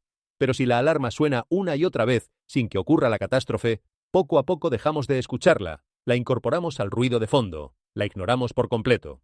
Es un mecanismo psicológico conocido, y es también uno de los grandes peligros de nuestra época. Estamos tan saturados de noticias alarmantes, de titulares catastróficos, de advertencias de todo tipo, que hemos desarrollado una especie de sordera emocional. Ya casi nada nos conmueve, ya casi nada nos detiene. Y ese adormecimiento, esa incapacidad de sentir el peso de lo que ocurre, es quizá el mayor riesgo de todos. Porque las señales pueden estar ahí, claras y evidentes, y aún así pasar desapercibidas ante una humanidad que ha aprendido a mirar sin ver y a escuchar sin oír. Quizá esto todavía no sea el final absoluto. Quizá estos sean apenas los temblores iniciales, las primeras contracciones ásperas de un mundo que se prepara para renacer. Quizá aún tengamos tiempo, pero la cosmología está cambiando. Las capas de la profecía se están alineando a la perfección, apilándose una sobre otra con una precisión aterradora. El reloj profético que corre sobre Jerusalén se está moviendo exponencialmente más rápido de lo que la humanidad puede comprender, y los engranajes están encajando en su lugar. La pregunta profunda que debemos hacernos esta noche ya no es si las señales están apareciendo. El debate ha terminado. Las señales ya están aquí. Están por todas partes. Están sincronizadas a nivel global y son innegables. La verdadera pregunta, la única pregunta que carga ahora con un peso eterno, es si la humanidad está lo suficientemente despierta en su espíritu como para reconocerlas antes de que la ventana de la gracia se cierre para siempre. Debemos recordar los días de Noé. El mundo antiguo observó a un hombre construir un arca durante décadas enteras. Escucharon las advertencias, vieron las señales, y sin embargo comían, bebían, se casaban y se burlaban de él, completamente ajenos a la sombra del juicio que se aproximaba. Pero el detalle más aterrador de todo aquel relato bíblico no es la lluvia, es una sola frase estremecedora en el libro del Génesis. Y el Señor lo encerró. Dios mismo cerró la puerta del arca. Y una vez que aquella puerta divina fue cerrada, ninguna cantidad de pánico humano, ningún desesperado golpeteo de puños contra la madera desde afuera, pudo volver a abrirla. El tiempo de la gracia había expirado. El tiempo del juicio había llegado. Hay tantas capas en el relato de Noé que muchas veces las pasamos por alto. Piensa, por ejemplo, en la enorme paciencia que precedió al diluvio. Según la tradición, Noé no construyó el arca en una tarde ni en una semana. La construyó durante años, quizá durante décadas enteras. Y durante todo ese tiempo, día tras día, siguió trabajando en aquella embarcación colosal, en medio de la burla y de la incomprensión de todos los que lo rodeaban. Imagina lo que debió significar aquello. Un hombre construyendo un barco gigantesco lejos del mar, anunciando una inundación que nadie había visto jamás, insistiendo en un mensaje que a todos les parecía una locura. Debieron señalarlo, reírse de él, tratarlo de demente. Y sin embargo, cada tabla que colocaba era en sí misma una advertencia silenciosa. Cada golpe de martillo era un llamado. El arca misma, creciendo poco a poco ante los ojos de todos, era el sermón más largo y más paciente de la historia. La gente tuvo años, tal vez generaciones, para reflexionar, para prestar atención, para cambiar de rumbo. La misericordia no llegó de repente. Se extendió durante todo el tiempo que duró la construcción. Y esa es una verdad que a menudo olvidamos, que la paciencia que precede al juicio es, en sí misma, una de las formas más grandes de la gracia. Y piensa también en la vida cotidiana de aquella generación. La Escritura no dice que fueran monstruos ni criminales espantosos. Dice algo mucho más sutil y por eso mismo mucho más inquietante. Dice que comían, que bebían, que se casaban, que seguían con sus asuntos como si nada. En otras palabras, su gran error no fue una maldad extraordinaria, sino una indiferencia ordinaria. Estaban tan absortos en las rutinas de la vida, tan ocupados con lo inmediato, tan distraídos con lo cotidiano, que no supieron leer el momento en que vivían. No es que fueran incapaces de ver las señales, es que simplemente no quisieron mirarlas. Estaban demasiado ocupados viviendo para detenerse a pensar. Y hay algo terriblemente familiar en esa descripción, algo que resuena con nuestra propia época. También nosotros comemos, bebemos, trabajamos, celebramos, seguimos adelante con nuestros planes y nuestras rutinas, mientras las señales, sean cuales sean, se acumulan a nuestro alrededor sin que apenas les prestemos atención. La advertencia de Noé no es principalmente sobre la maldad, es sobre la distracción. Es sobre la facilidad con que una vida ocupada puede convertirse en una vida ciega. Pero de todo el relato la frase que más estremece es aquella de una sencillez casi brutal. Y el Señor lo encerró. Detente en esas 4 palabras. No fue Noé quien cerró la puerta del arca, fue Dios mismo. Y hay algo profundamente significativo en ese detalle. Mientras la puerta permaneció abierta, cualquiera pudo haber entrado. Hasta el último momento, la posibilidad estuvo disponible para todos. Pero llegó un instante preciso e irreversible, en que la puerta se cerró, y una vez cerrada, ya no hubo forma de abrirla desde afuera. No importa cuánto golpearan, cuánto suplicaran, cuánto se arrepintieran en aquel momento final. El tiempo de la decisión había pasado, y esa es quizá la lección más solemne de toda la historia. No que el juicio llegue, sino que existe un umbral, un punto de no retorno, un momento después del cual las opciones que antes estaban disponibles dejan de estarlo. La gracia es paciente, es larga, es generosa, pero no es infinita en el tiempo. Hay una puerta, y la puerta, tarde o temprano, se cierra. Estamos viviendo en los momentos que anteceden justo al cierre de la puerta. Un día, muy pronto, las advertencias simplemente cesarán. El último símbolo será colocado sobre el tablero. Los cielos se abrirán físicamente en 2. La trompeta sonará. Y la oportunidad de dar la vuelta, de pedir perdón, de cambiar el rumbo, se desvanecerá en un abrir y cerrar de ojos. El silencio que sigue a la advertencia final será el sonido más aterrador de toda la historia del universo. Y sin embargo, no quiero que te quedes únicamente con la sensación de temor, porque eso sería traicionar el sentido más profundo de todo lo que hemos reflexionado. El mensaje de las señales, si lo entendemos bien, no es un mensaje de desesperación, sino de esperanza. No busca sumirnos en la angustia, sino despertarnos a una vida más plena. Porque si de verdad estamos viviendo momentos tan significativos, entonces cada día que se nos concede es un regalo de valor incalculable, una oportunidad más para reconciliarnos con lo que importa, para reparar lo que hemos roto, para amar mejor a quienes nos rodean, para vivir con un propósito que trascienda las trivialidades que tantas veces consumen nuestra atención. La conciencia de que el tiempo es limitado no debería paralizarnos, sino todo lo contrario. Debería llenarnos de una urgencia sana, de un deseo de no desperdiciar ni un solo instante en aquello que no vale la pena. Piensa en cómo cambiaría tu vida si vivieras cada día con esa conciencia despierta. Si cada mañana recordaras que el tiempo es un regalo y no una garantía. Si trataras a las personas que amas como si cada encuentro pudiera ser precioso e irrepetible. Si dejaras de posponer las reconciliaciones, las palabras de perdón, los gestos de bondad que tantas veces guardamos para un mañana que damos por descontado. Si persiguieras aquello que verdaderamente da sentido a tu existencia, en lugar de dejarte arrastrar por la corriente de lo urgente pero vacío. Las señales, leídas de esta manera, dejan de ser una amenaza y se convierten en una maestra. Nos enseñan a vivir despiertos, nos enseñan a no dormir la vida entera, nos enseñan que la verdadera tragedia no es que el tiempo se acabe, sino que lo desperdiciemos mientras lo tenemos. Hay una vieja sabiduría que dice que el mejor momento para plantar un árbol fue hace 20 años, y que el segundo mejor momento es ahora. Lo mismo puede decirse de las decisiones más importantes de la vida, de esos cambios que sabemos que debemos hacer y que sin embargo posponemos una y otra vez. El mejor momento para poner en orden lo esencial siempre parece haber quedado en el pasado, y sin embargo, el segundo mejor momento, el único que realmente está a nuestro alcance, es este preciso instante. No el año que viene, no cuando las cosas se calmen, no cuando tengamos más tiempo, sino ahora. Porque el ahora es lo único que verdaderamente poseemos. el pasado ya se fue y el futuro no está garantizado. Solo tenemos este momento, este día, esta oportunidad. Y si todo lo que hemos contemplado sirve para algo, que sea para recordarnos precisamente eso, que la vida es un regalo frágil y precioso, y que el tiempo de vivirla plenamente, de amar, de perdonar, de reconciliarnos y de despertar, es siempre, sin excepción, ahora mismo. Y si ese momento absoluto verdaderamente se precipita hacia nosotros como un tren de carga en la oscuridad, entonces la mayor tragedia que se despliega en nuestro mundo esta noche no son los terremotos que desgarran el suelo. No son las inundaciones anómalas y sin precedentes que arrasan la infraestructura moderna, ni los cielos de un rojo sangre sobre Oriente Medio. No son siquiera las guerras y los rumores de guerras que rugen entre las naciones divididas. La mayor tragedia sería que, teniendo todas estas señales frente a nuestros ojos, escogiéramos seguir durmiendo. Jerusalén tiembla esta noche. Los dolores de parto se están acelerando. Las placas tectónicas de la eternidad se están desplazando, y los cielos contienen el aliento, esperando ver cómo responderás tú. Y esa, en definitiva, es la pregunta que lo resume todo.